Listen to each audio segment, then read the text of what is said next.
family and law enforcement to get Nancy home. But there were 4 things that stuck out to the former agent who spoke to me after he watched Savannah's message. We'll be sending, I believe, 4 detectives and a sergeant to the task force of the FBI here in Tucson. What's going on currently in this investigation? We talked about the family taking over the property. At one point, Savannah's sister mentions, "Mama, we need you to come home."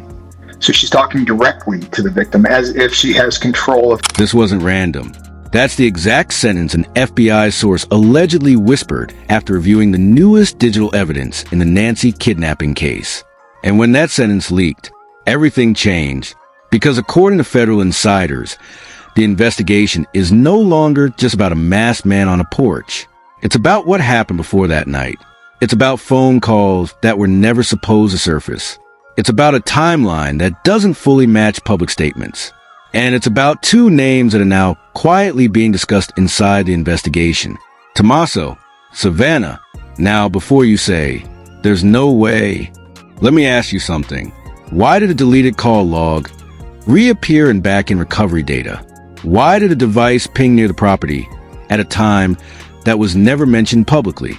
And why, according to a retired federal analyst, did one specific detail in the FBI's release cause what he called internal tension? One insider allegedly said, "The public story and the digital story aren't identical." And that sentence? That's what's making this case explode right now. Because if this wasn't random, then it was planned. And if it was planned, the question isn't just who broke in. The question is, who knew? Stay with me, because the next detail is not just shocking, it's controversial. And it might completely flip this case upside down. Before the night of the kidnapping, there were already whispers, not loud, not public, but enough to make insiders uncomfortable. On the surface, everything looked normal. Tommaso Cioni, polished, strategic, always calm in public appearances. The type of man who rarely slips, rarely reacts, always measured. Savannah Nancy, media savvy, controlled, respected, used to handling pressure under bright lights. But behind closed doors, sources now claim the tension had been building for months. And here's where it gets interesting. About 6 weeks before the kidnapping, multiple reports suggest there was a heated disagreement during a private family gathering. No cameras, no press, just raised voices and a door that allegedly slammed hard enough for neighbors to hear. One anonymous attendee reportedly said, "It wasn't just an argument. It felt like something bigger was unraveling." Unraveling. That word keeps coming up because according to digital timeline reconstructions, there were unusual patterns in communication between certain individuals in the weeks leading up to the incident. More calls than usual. Then suddenly, almost none. Silence. And you know what silence does? It creates space for secrets. Now here's something most people don't know. 3 days before the kidnapping, Nancy reportedly made a call that lasted exactly 47 seconds. Short, abrupt, no follow-up. And according to insiders, that call was never publicly mentioned in the initial reports. Why? Was it irrelevant? Or was it inconvenient? And then came the night everything exploded. 2:17 a.m. Security footage captures movement near the property. 2:19 a.m. A shadow crosses a porch. 2:22 a.m. The power flickers. But here's the chilling part. At 2:15 a.m., 2 minutes before the shadow appears, a device connected to someone close to the situation reportedly registers activity nearby. Now, before you jump to conclusions, investigators have not confirmed wrongdoing, but they have confirmed something else. The timeline isn't clean. And when timelines aren't clean, stories start to crack. Publicly, Tommaso appeared composed. Savannah appeared shaken but controlled. They both expressed shock. They both demanded justice. They both asked for privacy. But behind the scenes, sources claim federal agents began quietly re-examining earlier statements. And according to one insider, there were small inconsistencies. Not lies, just gaps. Gaps. In high-profile investigations, gaps are dangerous because gaps leave room for interpretation. And interpretation creates suspicion. Social media began noticing subtle details too. Old interviews resurfaced. A clip where Tommaso briefly hesitates before answering a question about family dynamics. A podcast episode where Savannah mentions internal pressure weeks before the incident. At the time, nobody thought twice. Now, people are dissecting every syllable. And here's where it becomes even more unsettling. An alleged internal memo suggests investigators are analyzing financial movements from days prior to the kidnapping. Unusual withdrawals, short-term transfers. Nothing illegal confirmed, but enough to raise eyebrows. And remember, this case didn't start with suspicion toward anyone close. It started as a random act of violence. But the deeper agents dig, the more complex the picture becomes. And complexity in a kidnapping case? That's terrifying, because it means there may be more layers than anyone expected. One retired federal profiler reportedly said, when emotional reactions are controlled but the digital footprint isn't, that's when you pay attention. Controlled emotions, uncontrolled data. Now let me ask you something directly. If you were innocent and federal investigators suddenly started re-examining your timeline, would you stay calm? Or would cracks start to show? Because according to recent body language analysis circulating online, viewers are claiming they've spotted subtle changes in posture, tone, and eye movement during recent public appearances. Coincidence? Maybe. Or maybe pressure does something to people. And here's the part nobody is ready to talk about yet. What if this case isn't about a stranger at all? What if the real story started weeks before that night? What if the kidnapping wasn't the beginning, but the breaking point? Because as we move into the next phase of this investigation, one thing is clear. The FBI didn't start looking closer for no reason. And what they reportedly found next, that's when this case stopped being tragic and started becoming explosive. Stay with me, because the first major twist, it's about to make everything you just heard feel small. The moment everything changed wasn't the security footage. It wasn't the 2:17 a.m. shadow. It wasn't even the power flicker. It was a screenshot, a single screenshot that wasn't supposed to exist. 3 days after the FBI quietly re-examined digital records, an anonymous account posted something online that sent the internet into chaos.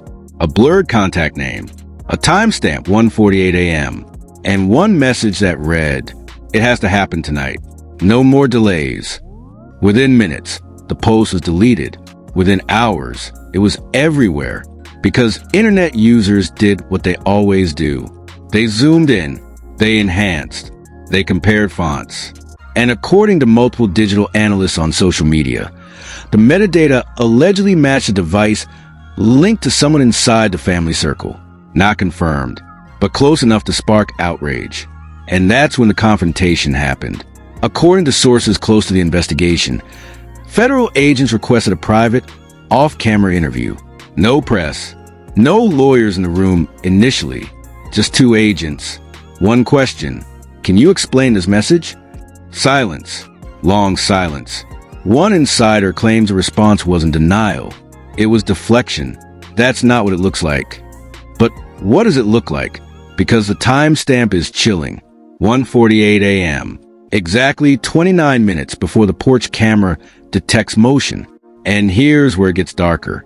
Phone location data reportedly shows that the sender's device briefly disconnected from Wi-Fi at 2:10 a.m., just 7 minutes before the shadow appears. Coincidence? Maybe, but investigators don't work off maybe. They work off patterns. And this pattern? It's messy. Now let's talk about the emotional shift. Up until this moment, the narrative was united. Shock, support, sympathy. But once that screenshot surfaced, the internet divided instantly. Half the people said, "This is fake. Someone is trying to frame them." The other half said, "There's no smoke without fire." Then came the second leak, a short voice memo, distorted, but recognizable. In the clip, a male voice allegedly says, "Once it starts, we can't undo it." The authenticity of that audio hasn't been verified, but the timing? Terrible, because it surfaced the same day investigators confirmed they were analyzing internal communications from the week before the kidnapping. And now we get to the confrontation that changed everything. According to a source who claims to have knowledge of the interview, when agents presented phone tower pings from the surrounding area, the room reportedly shifted. One agent allegedly said, "Your device was within 300 meters. The response? That's impossible. But digital records don't argue. They timestamp. And here's the twist no one expected. The device wasn't active for long. Just 11 minutes. Then it vanished from a network. Gone. Airplane mode. Or powered off. Exactly at 2:21 a.m. 1 minute before the power flicker. That's not proof of involvement. But it's enough to raise serious questions. And when asked directly, were you near the property that night? The insider claims there was a pause before answering. Not long, but noticeable. And in high-stakes investigations, hesitation matters. Now here's where it becomes explosive. Because while all of this was unfolding behind closed doors, a third detail quietly emerged. Financial records show a significant cash withdrawal 48 hours before the incident. No crime confirmed, but investigators reportedly flagged it. Why withdraw that amount in cash days before a kidnapping? And that's when the theories started forming. What if this wasn't about random violence? What if it was about control? What if something was spiraling behind the scenes? And the kidnapping was meant to distract from something else? Because remember that 47-second call mentioned earlier?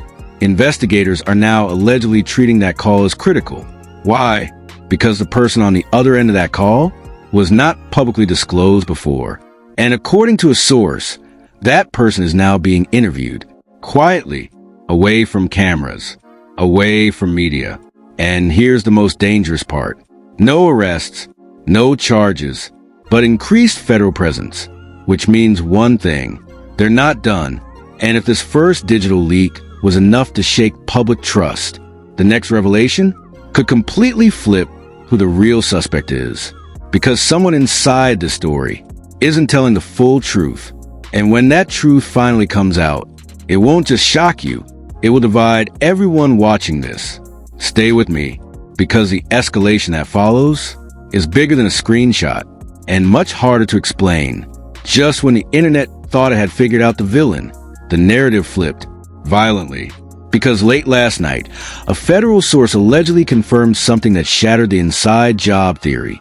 The 1:48 a.m. message? It may not have been sent from the device everyone assumed. Digital forensics reportedly uncovered evidence of remote access software installed on that phone weeks earlier. Read that again. Remote access, meaning someone else could have triggered that message. Someone watching, someone waiting. Suddenly the question wasn't who sent it. It was who had control. And here's where it gets disturbing. Investigators traced unusual login activity to an IP address linked to a property nearly 40 miles away. Not family, not close friends. Someone off the radar. A name that had never appeared publicly in connection with the case. Until now. And that's when the second twist detonated. Security footage from a gas station, time-stamped 1:12 a.m. the night of the kidnapping, shows a vehicle matching description of one owned by that individual. Parked, lights off, engine running, for 17 minutes. Why wait 17 minutes in the dark?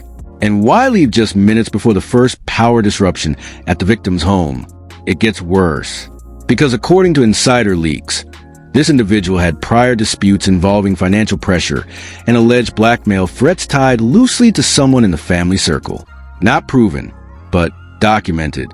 And suddenly, the cash withdrawal from earlier, it didn't look like planning. It looked like fear. What if the money wasn't for a setup? What if it was for silence? Now social media exploded again. People who were ready to accuse reversed their stance overnight. Trending hashtags shifted from outrage to apology. But here's the part that truly flips everything. Investigators allegedly recovered partial deleted files from a cloud backup. In those files, a draft message that was never sent. It read, "If this goes wrong, we tell them about the threats." Threats, plural, which means this wasn't a one-time warning. This was ongoing. And if that's true, then the kidnapping wasn't about betrayal. It was about pressure, external pressure. And maybe someone pushed too far. But here's the terrifying part. The mysterious third name has not been publicly addressed. No press conference. No confirmation, just silence. And when the FBI goes silent, it usually means something big is coming. Because if remote access was used, if threats were real, then this case isn't just complicated, it's orchestrated. And the person pulling the strings might still be watching. Stay with me, because the public reaction to this twist is about to tear the internet apart. And what leaks next could expose a motive no one saw coming. The moment the remote access twist dropped, the internet went feral. Not divided, not confused. Feral within 12 minutes. Hashtags exploded across every platform. Hashtag setup or sabotage. Hashtag digital frame job. Hashtag who is watching. One viral post racked up 2.3 million views in under an hour. Y'all owe them an apology. This was bigger than family drama. But then another tweet fired back. Remote access? Convenient excuse. Show the proof. And just like that, the battlefield shifted. Comment sections turned into war zones. YouTube live streams analyzing pixel patterns hit 80,000 concurrent viewers. Body language experts came out of nowhere. Former cybersecurity analysts started threads breaking down how remote injection works. One tech influencer posted, "If this was a hack, it wasn't amateur. This was precision." Meanwhile, mainstream news anchors began changing their tone. What started as sympathetic coverage suddenly became cautious. Words like alleged and developing replaced confident assumptions. And then came the celebrity reactions. One well-known actor posted a cryptic Instagram story. Sometimes the villain isn't who the crowd picks first. Fans immediately connected it to the case. Was it coincidence? Or insider knowledge? Industry insiders reportedly began distancing themselves quietly. Scheduled collaborations were postponed. Brand partnerships went silent. PR teams activated damage control on every side. But here's where it went nuclear. A cybersecurity firm released a public statement claiming, "The pattern of access described matches targeted manipulation, not random intrusion." Targeted. That word spread like gasoline on fire. Because targeted means intentional. And intentional means someone had a plan. Now, public opinion split into three camps. Team 1, it was an inside job that went wrong. Team 2, they were framed by someone smarter. Team 3, we still don't know everything. And honestly, Team 3 might be onto something. Because late last night, investigative journalists noticed something strange. The mysterious third individual linked to the IP address, their online presence started disappearing. Old photos deleted, LinkedIn wiped, business records altered, digital cleanup in real time. That's not panic, that's strategy. And when someone starts scrubbing their digital history during an active federal investigation, it doesn't calm the public, it inflames them. Even former law enforcement voices join the debate. One retired agent said during a live stream, "If someone's erasing footprints, it's because they know the trail is being followed." And that sentence sent chills across the internet. Because now this isn't just about who did what. It's about who's trying to disappear. And just when people thought the narrative had stabilized, a new leaked notification hit investigative reporters' inboxes. Subject line, "You missed a real motive." No sender name. Just encrypted attachments. And if those files are real, this entire case is about to detonate again. Stay with me, because the final twist, it doesn't expose a suspect. It exposes a reason. And that reason is far more dangerous. Just when the internet thought the motive was blackmail, the encrypted files were opened. And what investigators allegedly found inside wasn't money, wasn't revenge, wasn't family conflict. It was something much bigger, a private agreement draft, and signed, dated 2 months before the kidnapping. The title? Transfer of control. Control of what? That's where it gets terrifying, because the document referenced access, not to property, but to data, archives, internal communications, sensitive material that, if released publicly, could allegedly damage reputations beyond repair. And suddenly the kidnapping didn't look like chaos. It looked like leverage. According to a source close to the digital forensic team, one line inside the draft stood out. If compliance fails, escalation will be necessary. Escalation. Was the kidnapping the escalation? Or was it something staged to force silence? Here's where it becomes even darker. Metadata inside the encrypted files suggests they were last edited just 14 hours before the abduction. 14. That's not coincidence timing. That's countdown timing. And then came the most disturbing discovery. A hidden folder labeled simply, Phase 2. No details. No explanation. Just that name. Phase 2. If this was Phase 1, what exactly is Phase 2? Because law enforcement insiders now say federal activity hasn't decreased. It's increased. Subpoenas expanding. Digital warrants widening. More devices seized quietly. And the mysterious third individual? Still not publicly addressed. Still not charged. Still silent. But here's the part nobody can ignore. The alleged remote access software was installed once. It was updated 3 separate times, meaning whoever orchestrated this was monitoring the situation long before anything happened, watching, preparing, waiting. So now the narrative isn't who snapped, it's who planned. And maybe the most uncomfortable question of all, was the kidnapping the goal, or was it a warning? Because if this was about control of sensitive information, and if that information still exists, then this story isn't over. It's paused. And insiders claim investigators are bracing for something bigger. One analyst reportedly said, if there's a Phase 2 folder, there's a Phase 2 plan. Let that sink in, because if another move was prepared, we might not have seen the last escalation. And if someone truly believed this was leverage, then exposure could trigger the next step. The question now isn't just what happened, it's what's coming. Because encrypted files don't appear out of nowhere. Control agreements don't draft themselves. And federal silence usually means strategy. So before you think this case has reached its peak, ask yourself this. If Phase 1 shook the country, what would Phase 2 look like? And more importantly, who would it target next? Stay close, because if another leak drops, everything changes. Again, by sunrise, one thing was clear. This wasn't just a case anymore. It was a countdown. Because early this morning, cybersecurity analysts monitoring dark web chatter reported something chilling. A private forum thread appeared overnight. Title, Phase 2 activates if silence breaks. No names mentioned. No direct references. But the timing? Terrifying.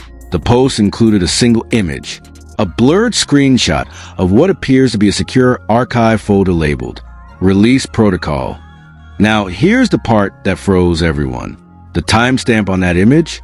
It matched the exact moment news outlets began reporting on the encrypted Phase 2 folder, meaning someone is watching coverage in real time, adjusting in real time, responding in real time.